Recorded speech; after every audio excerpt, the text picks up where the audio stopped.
ओम श्री गणेशाय नमः। अथ श्री सूर्य हृदय स्तोत्र। व्यास उवाच अथोपतिष्ठेदादित्य मुदयन्तं समाहितः मंत्रैस्तु विविधै सौरै ऋग्यजुः संभवे उपस्थाय महायोग देवदेवं दिवाकरं पुरवीत प्रणतिं भूमौ मूर्ध्ना तेनैव मन्त्रतः ओम खद्योताय च शान्ताय कारणत्रय हेतवे निवेदयामि चात्मानं नमस्ते ज्ञानरूपिणे नमस्ते घृणिने तुभ्यं सूर्याय ब्रह्मरूपिणे त्वमेव ब्रह्म परमा मापो ज्योतिरसोऽमृतं भूर्भुवः स्वस्त्वमोङ्कारः शर्वरुद्रः सनातनः पुरुषः सनमहोऽन्तस्थं प्रणमामीकपर्दिनं त्वमेव विश्वं बहुधा जातयज्जायते च यत् नमो रुद्राय सूर्याय त्वामहं शरणं गतः प्रचेतसे नमस्तुभ्यं नमो मीढुष्टमायते नमो नमस्ते रुद्राय त्वामहं शरणं गतः हिरण्यबाहवे तुभ्यं हिरण्यपतये नमः अंबिकापतये तुभ्यं उमायाः पतये नमः नमोस्तु नीलग्रीवाय नमस्तुभ्यं पिनाकिने विलोहिताय भर्गाय सहस्राक्षाय ते नमः नमो हंसाय ते नित्यं आदित्याय नमोस्तु ते नमस्ते वज्रहस्ताय त्र्यंबकाय नमो नमः प्रपद्ये त्वां विरूपाक्षं महान्तं परमेश्वरं हिरणमये गृहे गुप्तमात्मानं सर्वदेहिनां नमस्यामि परं ज्योतिर्ब्रह्माणं त्वां परां गतिं विश्वं पशुपतिं भीमं नरनारी शरीरिणं नमः सूर्याय रुद्राय भास्वते परमेष्ठिने उग्राय सर्वभक्ष्याय त्वां प्रपद्ये सदैव हि एतद्वै सूर्यहृदयं जप्त्वास्तवमनुत्तमं प्रातः कालेथ मध्याह्नं नमस्कार्याद्दिवाकरम् इदं पुत्राय शिष्याय धार्मिकाय द्विजातये प्रदेयं सूर्यहृदयं ब्रह्मणा तु प्रदर्शितं सर्वपापप्रशमनं वेदसारसमुद्भवं ब्राह्मणानां हितं पुण्यं मृषिशङ्गैर्निषेवितं अथागम्य गृहं विप्रः समाचम्य यथाविधि प्रज्वाल्य वहिनीं विधिवा जुहुयाज्जातवेदसं ऋत्विकपुत्रोऽथ पत्नी वा शिष्यो वापि सहोदरः प्राप्यानुज्ञां विशेषेण जुहुयुर्वा यथाविधि पवित्रपाणिः पूतात्मा शुक्लाम्बरधरः शुचिः अनन्यमानसो वहनीं जुहुयात् संयतेन्द्रियः। व्यास उवाच अथोपतिष्ठेदादित्य मुदयन्तं समाहितः मंत्रैस्तु विविधै सौरै ऋग्यजुः संभवे उपस्थाय महायोगं देवदेवं दिवाकरं पुरवीत प्रणतिं भूमौ मूर्ध्ना तेनैव मन्त्रतः ओम खद्योताय च शान्ताय कारणत्रय हेतवे निवेदयामि चात्मानं नमस्ते ज्ञानरूपिणे नमस्ते घृणिने तुभ्यं सूर्याय ब्रह्मरूपिणे त्वमेव ब्रह्म परमा मापो ज्योतिरसोऽमृतम् भूर्भुवः स्वस्त्वमोङ्कारः शर्वरुद्रः सनातनः पुरुषः सनमहोऽन्तस्थं प्रणमामीकपर्दिनम् त्वमेव विश्वं बहुधा जातयज्जायते च यत् नमो रुद्राय सूर्याय त्वामहं शरणं गतः प्रचेतसे नमस्तुभ्यं नमो मीढुष्टमायते नमो नमस्ते रुद्राय त्वामहं शरणं गतः हिरण्यबाहवे तुभ्यं हिरण्यपतये नमः अंबिकापतये तुभ्यं उमायाः पतये नमः नमोऽस्तु नीलग्रीवाय नमस्तुभ्यं पिनाकिने विलोहिताय भर्गाय सहस्राक्षाय ते नमः नमो हंसाय ते नित्यम् आदित्याय नमोऽस्तु ते नमस्ते वज्रहस्ताय त्र्यंबकाय नमो नमः प्रपद्ये त्वां विरूपाक्ष महान्तं परमेश्वरं हिरणमये गृहे गुप्तमात्मानं सर्वदेहिनां नमस्यामि परं ज्योतिर्ब्रह्माणं त्वां परां गतिं विश्वं पशुपतिं भीमं नरनारी शरीरिणं नमः सूर्याय रुद्राय भास्वते परमेष्ठिने उग्राय सर्वभक्ष्याय त्वां प्रपद्ये सदैव हि एतद्वै सूर्यहृदयं जप्त्वास्तवमनुत्तमं प्रातः कालेथ मध्याह्नं नमस्कार्याद्दिवाकरम् इदं पुत्राय शिष्याय धार्मिकाय द्विजातये प्रदेयं सूर्यहृदयं ब्रह्मणा तु प्रदर्शितं सर्वपापप्रशमनं वेदसारसमुद्भवं ब्राह्मणानां हितं पुण्यं मृषिशङ्गैर्निषेवितम् अथागम्य गृहं विप्रः समाचम्य यथाविधि प्रज्वाल्य वहिनीं विधिवा जुहुयाज्जातवेदसं ऋत्विकपुत्रोऽथ पत्नी वा शिष्यो वापि सहोदरः प्राप्यानुज्ञां विशेषेण जुहुयुर्वा यथाविधि पवित्रपाणिः पूतात्मा शुक्लाम्बरधरः शुचिः अनन्यमानसो वहनीं जुहुयात् संयतेन्द्रियः। व्यास उवाच अथोपतिष्ठेदादित्य मुदयन्तं समाहितः मन्त्रैस्तु विविधैः सौरैः ऋग्यजुहुसामसम्भवे उपस्थाय महायोगं देवदेवं दिवाकरं कुरवीत प्रणतिं भूमौ मूर्ध्ना तेनैव मन्त्रतः ॐ खद्योताय च शान्ताय कारणत्रयहेतवे निवेदयामि चात्मानं नमस्ते ज्ञानरूपिणे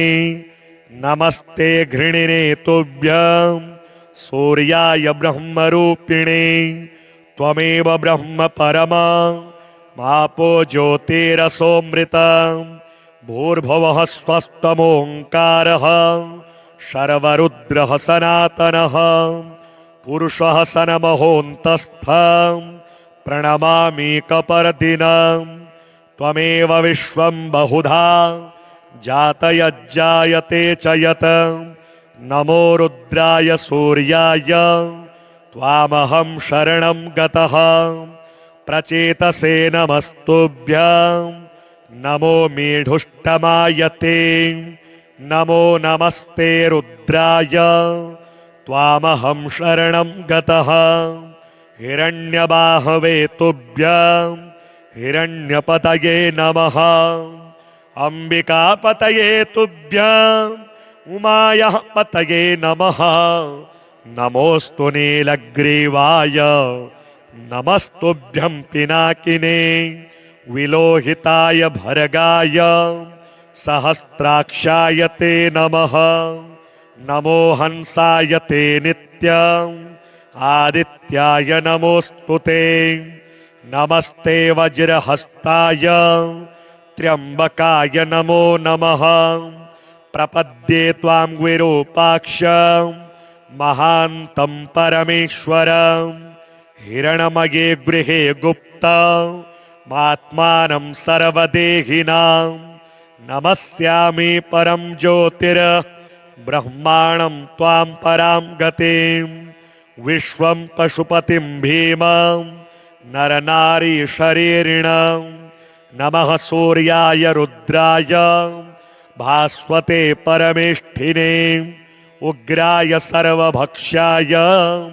त्वां प्रपद्ये सदैव हि एतद्वै सूर्यहृदयं जप्त्वास्तवमनुत्तमं प्रातः कालेथ मध्याह्नं नमस्कार्याद्दिवाकरम् इदं पुत्राय शिष्याय धार्मिकाय द्विजातये प्रदेयं सूर्यहृदयं ब्रह्मणा तु प्रदर्शितं सर्वपापप्रशमनं वेदसारसमुद्भवं ब्राह्मणानां हितं पुण्यं मृषिशङ्गैर्निषेवितम् अथागम्य गृहं विप्रः समाचम्य यथाविधि प्रज्वाल्य वहिनीं विधिवा जुहुयाज्जातवेदसं ऋत्विकपुत्रोऽथ पत्नी वा शिष्यो वापि सहोदरः प्राप्यानुज्ञां विशेषेण जुहुयुर्वा यथाविधि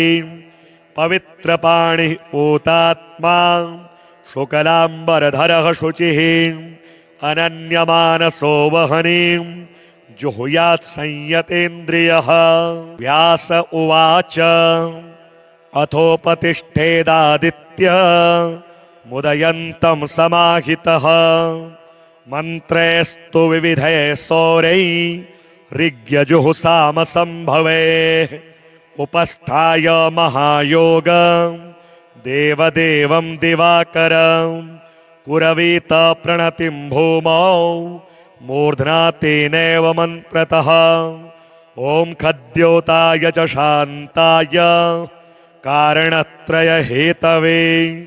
निवेदयामि चात्मानं नमस्ते ज्ञानरूपिणे नमस्ते घृणिने तुभ्यं सूर्याय ब्रह्मरूपिणे त्वमेव ब्रह्म परमा मापो ज्योतिरसोऽमृतं भूर्भुवः स्वस्त्वमोङ्कारः शर्वरुद्रः सनातनः पुरुषः सनमहोऽन्तस्थं प्रणमामीकपर्दिनं त्वमेव विश्वं बहुधा जातयज्जायते च यत् नमो रुद्राय सूर्याय त्वामहं शरणं गतः प्रचेतसे नमस्तुभ्यं नमो मेढुष्टमायते नमो नमस्ते रुद्राय त्वामहं शरणं गतः हिरण्यबाहवे तुभ्यं हिरण्यपतये नमः अंबिकापतये तुभ्यं उमायाः पतये नमः नमोऽस्तु नीलग्रीवाय नमस्तुभ्यं पिनाकिने विलोहिताय भर्गाय सहस्राक्षाय ते नमः नमो हंसाय ते नित्यम् आदित्याय नमोऽस्तु ते नमस्ते वज्रहस्ताय त्र्यंबकाय नमो नमः प्रपद्ये त्वां विरूपाक्ष महान्तं परमेश्वरं हिरणमये गृहे गुप्तमात्मानं सर्वदेहिनां नमस्यामि परं ज्योतिर्ब्रह्माणं त्वां परां गतिं विश्वं पशुपतिं भीमं नरनारी शरीरिणं नमः सूर्याय रुद्राय भास्वते परमेष्ठिने उग्राय सर्वभक्ष्याय त्वां प्रपद्ये सदैव हि एतद्वै सूर्यहृदयं जप्त्वास्तवमनुत्तमं प्रातः कालेथ मध्याह्नं नमस्कार्याद्दिवाकरम् इदं पुत्राय शिष्याय धार्मिकाय द्विजातये प्रदेयं सूर्यहृदयं ब्रह्मणा तु प्रदर्शितं सर्वपापप्रशमनं वेदसारसमुद्भवं ब्राह्मणानां हितं पुण्यं ऋषिशृङ्गैर्निषेवितम् अथागम्य गृहं विप्रः समाचम्य यथाविधि प्रज्वाल्य वहिनीं विधिवा जुहुयाज्जातवेदसं ऋत्विकपुत्रोऽथ पत्नी वा शिष्यो वापि सहोदरः प्राप्यानुज्ञां विशेषेण जुहुयुर्वा यथाविधि पवित्रपाणिः पूतात्मा शुक्लाम्बरधरः शुचिः अनन्यमानसो वहनीं जुहुयात् संयतेन्द्रियः। व्यास उवाच अथोपतिष्ठेदादित्य मुदयन्तं समाहितः मन्त्रैस्तु विविधैः सौरैः ऋग्यजुहुसामसम्भवे उपस्थाय महायोगं देवदेवं दिवाकरं कुरवीत प्रणतिं भूमौ मूर्ध्ना तेनैव मन्त्रतः ॐ खद्योताय च शान्ताय कारणत्रयहेतवे निवेदयामि चात्मानं नमस्ते ज्ञानरूपिणे नमस्ते घृणिने तुभ्यं सूर्याय ब्रह्मरूपिणे त्वमेव ब्रह्म परमापो ज्योतिरसोऽमृतं भूर्भुवः स्वस्त्वमोङ्कारः शर्वरुद्रः सनातनः पुरुषः सनमहोऽन्तस्थं प्रणमामीकपर्दिनं त्वमेव विश्वं बहुधा जातयज्जायते च यत् नमो रुद्राय सूर्याय त्वामहं शरणं गतः प्रचेतसे नमस्तुभ्यं नमो मेढुष्टमायते नमो नमस्ते रुद्राय त्वामहं शरणं गतः हिरण्यबाहवे तुभ्यं हिरण्यपतये नमः अंबिकापतये तुभ्यं उमायाः पतये नमः नमोऽस्तु नीलग्रीवाय नमस्तुभ्यं पिनाकिने विलोहिताय भर्गाय सहस्राक्षाय ते नमः नमो हंसाय ते नित्यम् आदित्याय नमोऽस्तु ते नमस्ते वज्रहस्ताय त्र्यंबकाय नमो नमः प्रपद्ये त्वां विरूपाक्षं महान्तं परमेश्वरं हिरणमये गृहे गुप्तमात्मानं सर्वदेहिनां नमस्यामि परं ज्योतिर्ब्रह्माणं त्वां परां गतिं विश्वं पशुपतिं भीमं नरनारी शरीरिणं नमः सूर्याय रुद्राय भास्वते परमेष्ठिने उग्राय सर्वभक्ष्याय त्वां प्रपद्ये सदैव हि एतद्वै सूर्यहृदयं जप्त्वास्तवमनुत्तमं प्रातः कालेथ मध्याह्नं नमस्कार्याद्दिवाकरम् इदं पुत्राय शिष्याय धार्मिकाय द्विजातये प्रदेयं सूर्यहृदयं ब्रह्मणा तु प्रदर्शितं सर्वपापप्रशमनं वेदसारसमुद्भवं ब्राह्मणानां हितं पुण्यं ऋषिशृङ्गैर्निषेवितम् अथागम्य गृहं विप्रः समाचम्य यथाविधि प्रज्वाल्य वहिनीं विधिवा जुहुयाज्जातवेदसं ऋत्विकपुत्रोऽथ पत्नी वा शिष्यो वापि सहोदरः प्राप्यानुज्ञां विशेषेण जुहुयुर्वा यथाविधि पवित्रपाणिः पूतात्मा शुक्लाम्बरधरः शुचिः अनन्यमानसो वहनीं जुहुयात् संयतेन्द्रियः। व्यास उवाच अथोपतिष्ठेदादित्य मुदयन्तं समाहितः मन्त्रैस्तु विविधैः सौरैः ऋग्यजुहुसामसम्भवे उपस्थाय महायोगं देवदेवं दिवाकरं पुरवीत प्रणतिं भूमौ मूर्ध्ना तेनैव मन्त्रतः ॐ खद्योताय च शान्ताय कारणत्रयहेतवे निवेदयामि चात्मानं नमस्ते ज्ञानरूपिणे नमस्ते घृणिने तुभ्यं सूर्याय ब्रह्मरूपिणे त्वमेव ब्रह्म परमापो ज्योतिरसोऽमृतं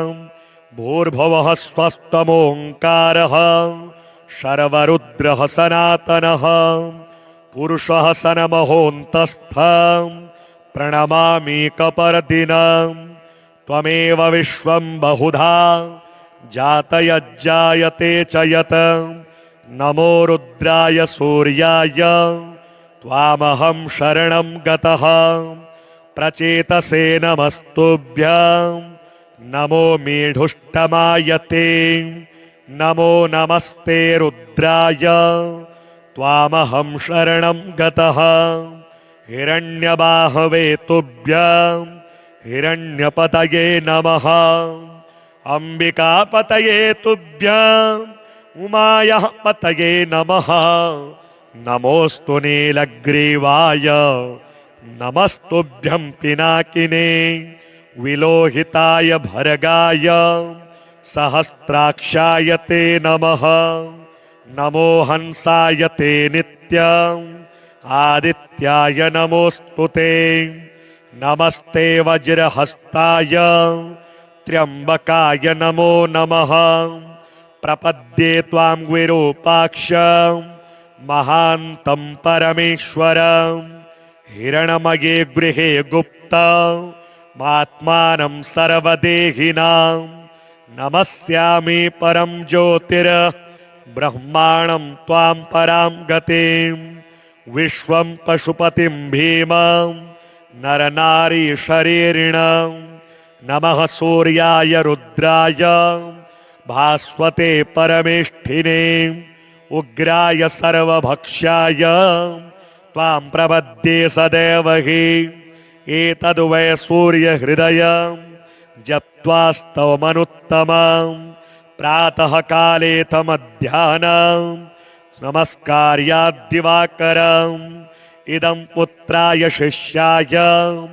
धार्मिकाय द्विजातये प्रदेयं सूर्यहृदयं ब्रह्मणा तु प्रदर्शितं सर्वपापप्रशमनं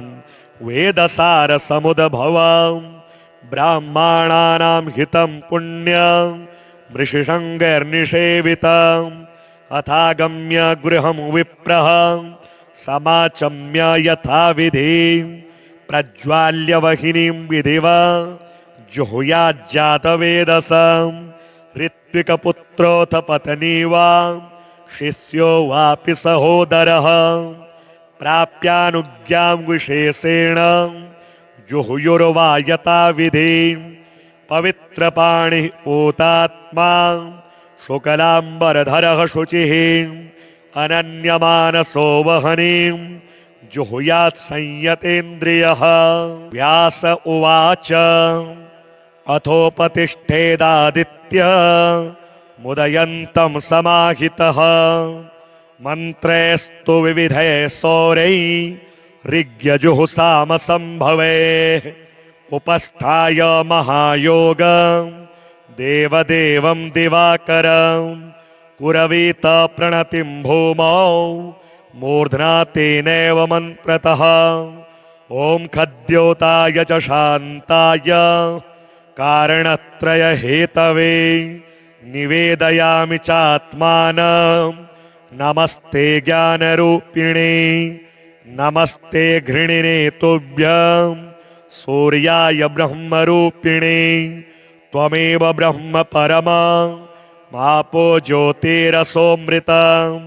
भूर्भुवः स्वस्त्वमोङ्कारः शर्वरुद्रः सनातनः पुरुषः सनमहोऽन्तस्थं प्रणमामीकपरदिनं त्वमेव विश्वं बहुधा जातयज्जायते च यत् नमो रुद्राय सूर्याय त्वामहं शरणं गतः प्रचेतसे नमस्तुभ्यं नमो मेढुष्टमायते नमो नमस्ते रुद्राय त्वामहं शरणं गतः हिरण्यबाहवे तुभ्यं हिरण्यपतये नमः अंबिकापतये तुभ्यं उमायाः पतये नमः नमोऽस्तु नीलग्रीवाय नमस्तुभ्यं पिनाकिने विलोहिताय भर्गाय सहस्राक्षाय ते नमः नमो हंसाय ते नित्यं आदित्याय नमोऽस्तु ते नमस्ते वज्रहस्ताय त्र्यंबकाय नमो नमः प्रपद्ये त्वां विरूपाक्ष महान्तं परमेश्वरं हिरणमये गृहे गुप्तमात्मानं सर्वदेहिनां नमस्यामि परं ज्योतिर ब्रह्माणं त्वां परां गतिं विश्वं पशुपतिं भीमं नरनारी शरीरिणं नमः सूर्याय रुद्राय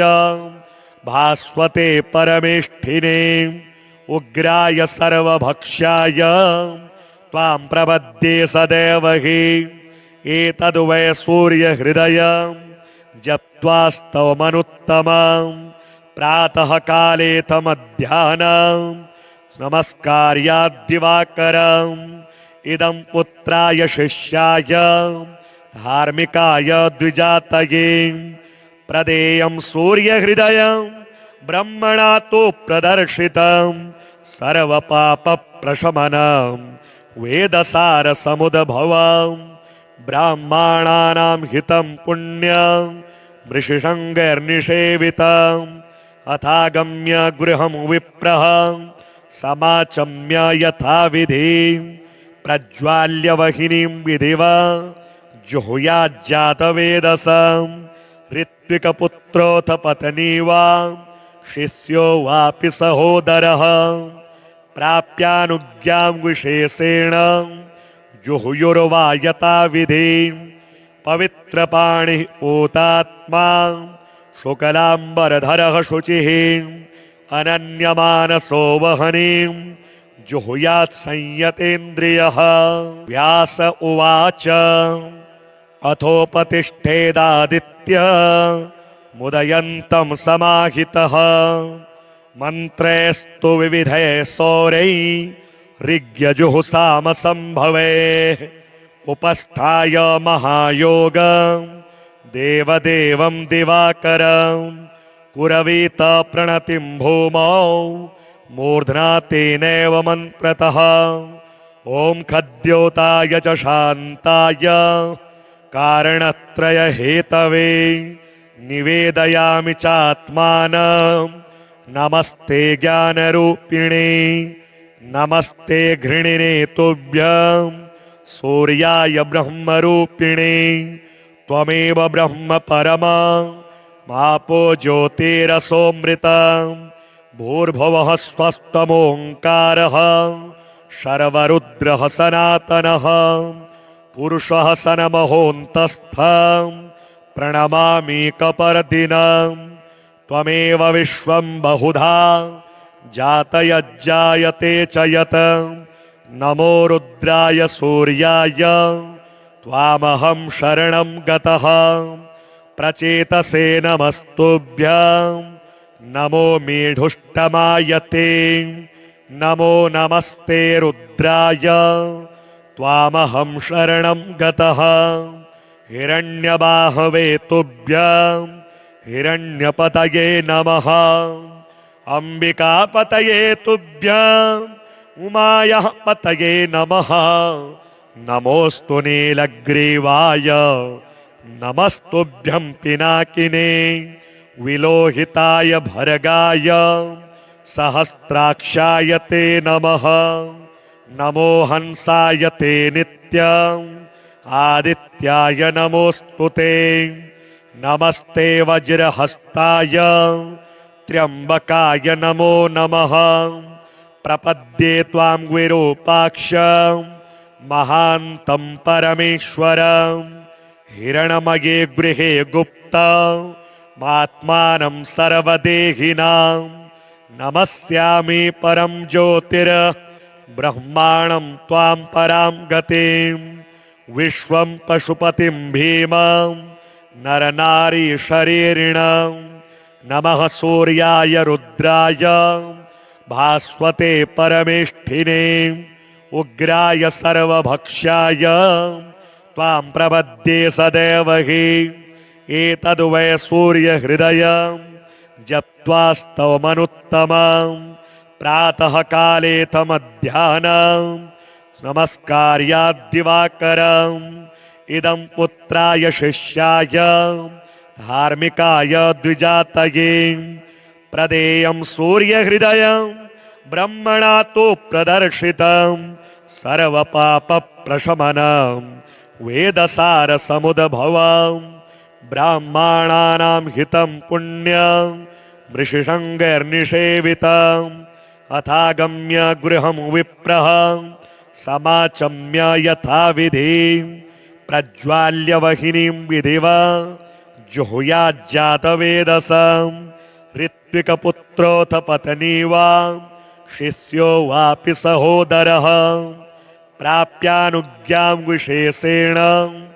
जुहुयुर्वा यथाविधि। पवित्रपाणिः पूतात्मा शुक्लाम्बरधरः शुचिः। अनन्यमानसो वहनीं जुहुयात् संयतेन्द्रियः। व्यास उवाच अथोपतिष्ठेदादित्य मुदयन्तं समाहितः। मन्त्रैस्तु विविधैः सौरैः ऋग्यजुहुसामसम्भवे। उपस्थाय महायोगं देवदेवं दिवाकरं। पुरवीत प्रणतिं भूमौ मूर्ध्ना तेनैव मन्त्रतः। ॐ खद्योताय च शान्ताय कारणत्रयहेतवे निवेदयामि चात्मानं। नमस्ते ज्ञानरूपिणे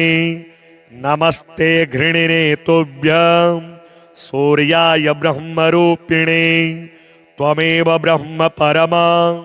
मापो ज्योतिरसोऽमृतं भूर्भुवः स्वस्त्वमोङ्कारः। शर्वरुद्रः सनातनः पुरुषः सनमहोऽन्तस्थं। प्रणमामीकपर्दिनं त्वमेव विश्वं बहुधा जातयज्जायते च यत्। नमो रुद्राय सूर्याय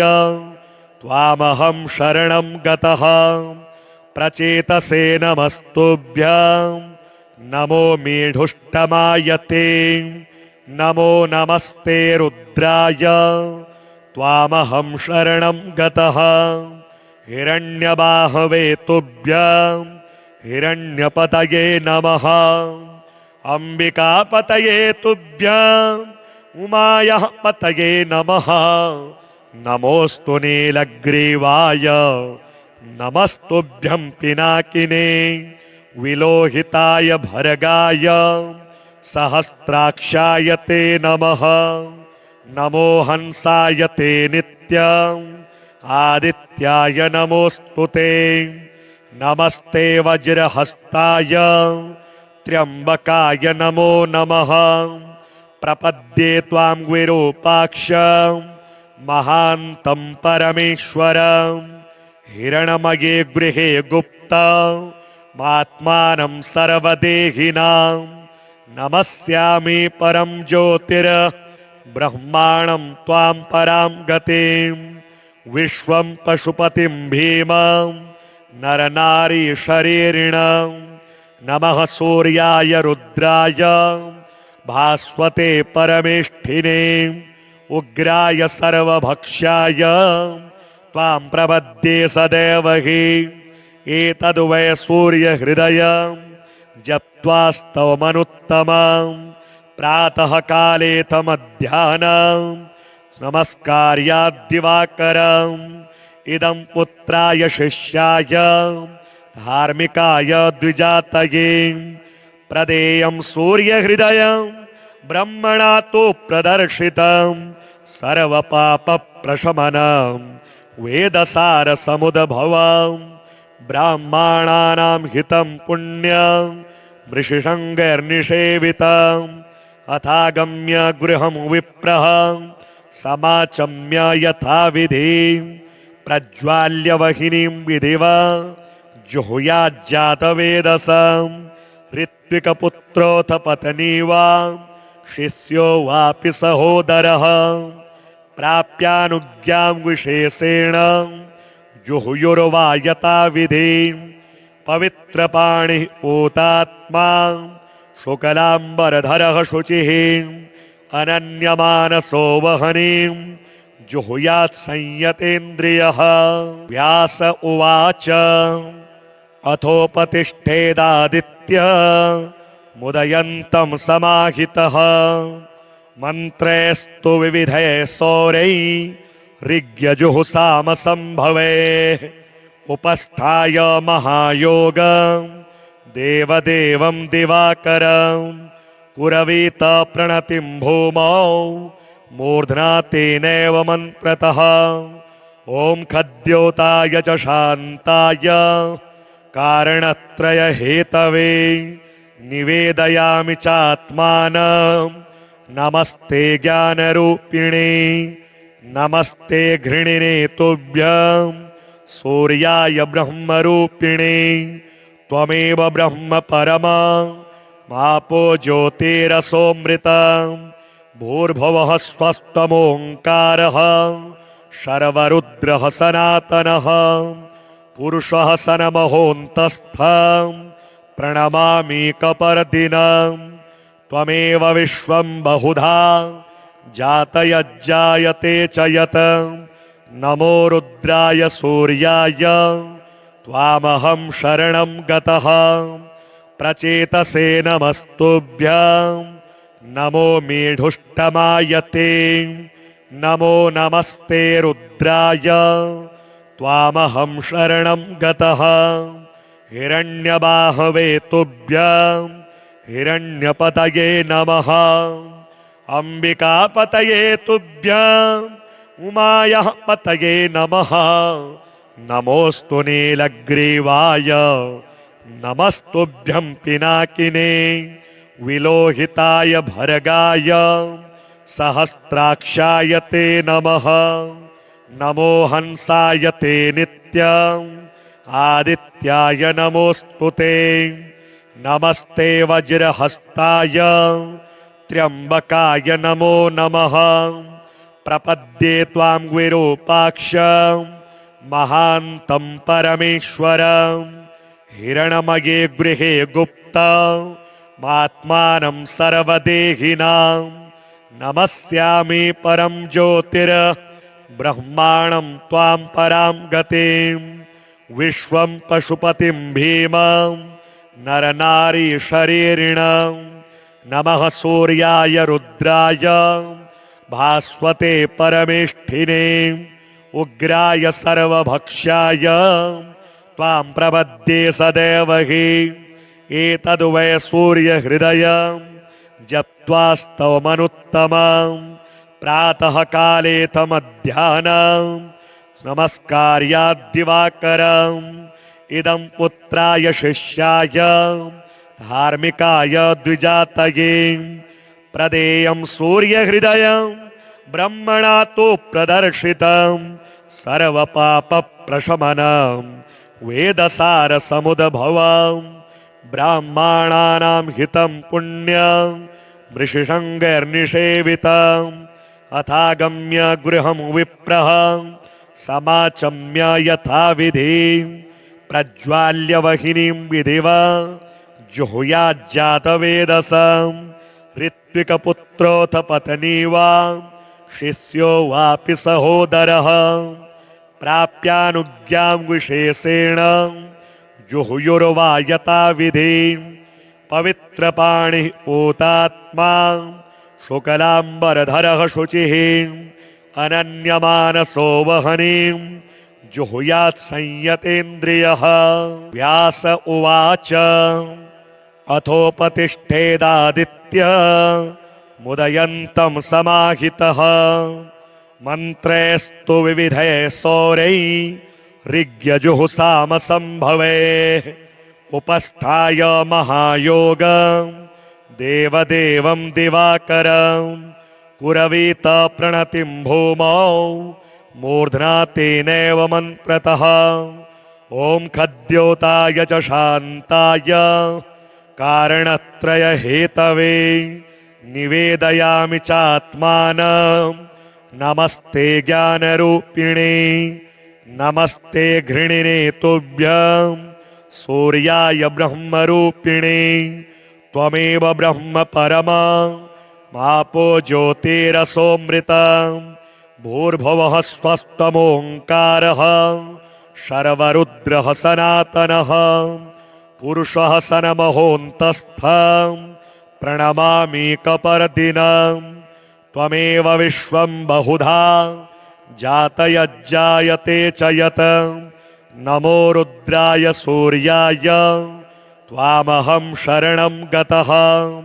प्रचेतसे नमस्तुभ्यं नमो मेढुष्टमायते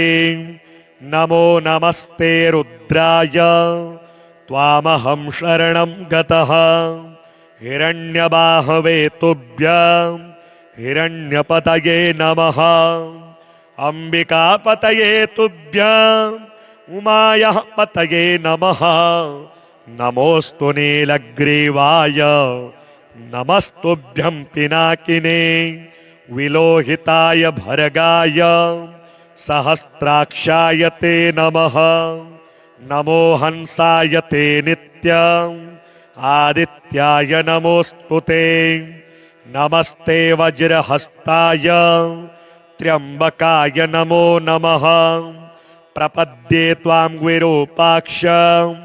महान्तं परमेश्वरं हिरणमये गृहे गुप्तमात्मानं सर्वदेहिनां नमस्यामि परं ज्योतिर्ब्रह्माणं त्वां परां गतिं विश्वं पशुपतिं भीमं नरनारी शरीरिणं नमः सूर्याय रुद्राय भास्वते परमेष्ठिने उग्राय सर्वभक्ष्याय त्वां प्रपद्ये सदैव हि एतद्वै सूर्यहृदयं जप्त्वास्तवमनुत्तमं प्रातः कालेथ मध्याह्नं नमस्कार्याद्दिवाकरम् इदं पुत्राय शिष्याय धार्मिकाय द्विजातये प्रदेयं सूर्यहृदयं ब्रह्मणा तु प्रदर्शितं सर्वपापप्रशमनं वेदसारसमुद्भवं ब्राह्मणानां हितं पुण्यं मृषिशङ्गैर्निषेवितम् अथागम्य गृहं विप्रः समाचम्य यथाविधि प्रज्वाल्य वहिनीं विधिवा जुहुयाज्जातवेदसं ऋत्विकपुत्रोऽथ पत्नी वा शिष्यो वापि सहोदरः प्राप्यानुज्ञां विशेषेण जुहुयुर्वा यथाविधि पवित्रपाणिः पूतात्मा